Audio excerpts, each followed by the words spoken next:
ሰላም እንዴት ናችሁ? እኔ መሰረት እባላለሁኝ። በእንደዚህ አይነት ቪዲዮ መጥቻ አላቅም፣ የመጀመሪያ ጊዜ ነው እና አንድ የሚያሳዝን ነገር ትናንት ሌሊት ዛሬ ጧት ከእንቅልፌ ስነሳ የሆነ ዜና ሰማው።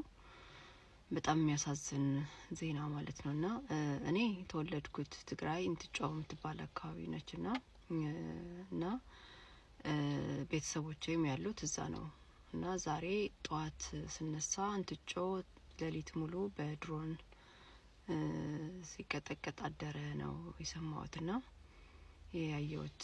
እና አንድ ያው ጥሩ ነገሩ ምንድነው ብዙ ሰው ቀን ስላልነበረ ብዙ ሰው ውጭ ስላልነበረ ብዙ የሰው ጉዳት ብዙ አልደረሰም። አንድ ሰው ነው የተጎዳው። አንድ ሰው ደግሞ ሞቷል፣ አንደኛው ደግሞ ቆስሏል ማለት ነው። ሁለት መኪና ጭነት ጭነው ከመቀሌ ወደ አድዋ እየሄዱ በነበረበት ነው።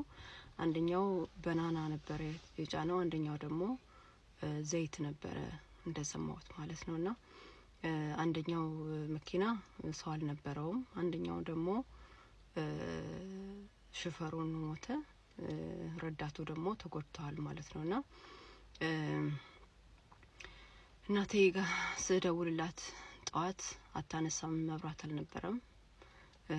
አርፍዳ አሁን ደወለችልኝ ከ30 ደቂቃ በፊትና እንዴት ነሽ ስላት ምን ደህንነት አለ፣ ሌሊት ሙሉ አንድ ሌሊት እንደ 10 ሌሊት ሆናብኝ አደረች አለችና ያውላ ጦርነት አልፎ ያውላ ህዝብ አልቆ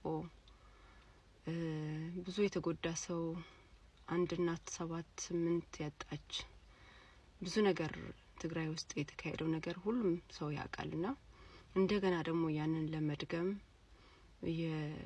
እየተካሄደ ነውና እባካችሁን ይሄን ጦርነት ማቆም አለብን። በጣም ብዙ ህፃናቶች፣ በጣም ብዙ አዛውንቶች፣ በጣም ብዙ ወጣቶች የሚያልቁበት ጦርነት ነውና እባካችሁን ይሄ ነገር ማቆም አለብን። ባለስልጣናቶች ነገ ጧት መልሰው ሊታረቁ፣ መልሰው ወንድሜ እህቴ ሊባባሉ፣ ህዝብ ማለቅ የለበትምና ህዝባችንን እናድን፣ ህዝባችንን አሳልፈን እንስጥ። ያው ለህዝብ የሞተው ይበቃናል። እናቶች ደግመው ማልቀስ የለባቸው። እባካችሁን እሱን ማለት እንፈልገው። بتقريني يا خعنا حواتي لأنه علنا أكلت تقصتي كوينا عين الصلاة بجاختكم حلفنا يجيب حالنا ينفلت عندنا خعنا بس كله حلفنا عندنا خعنا خنبكين دل بجاختكم زينا قرت تاكل اللو فصاونتي أدوتات ما أنا أسي تسفى زي ولا تسفى قور زي ولا منا بجاختكم حواتي بونت بتعميز حسن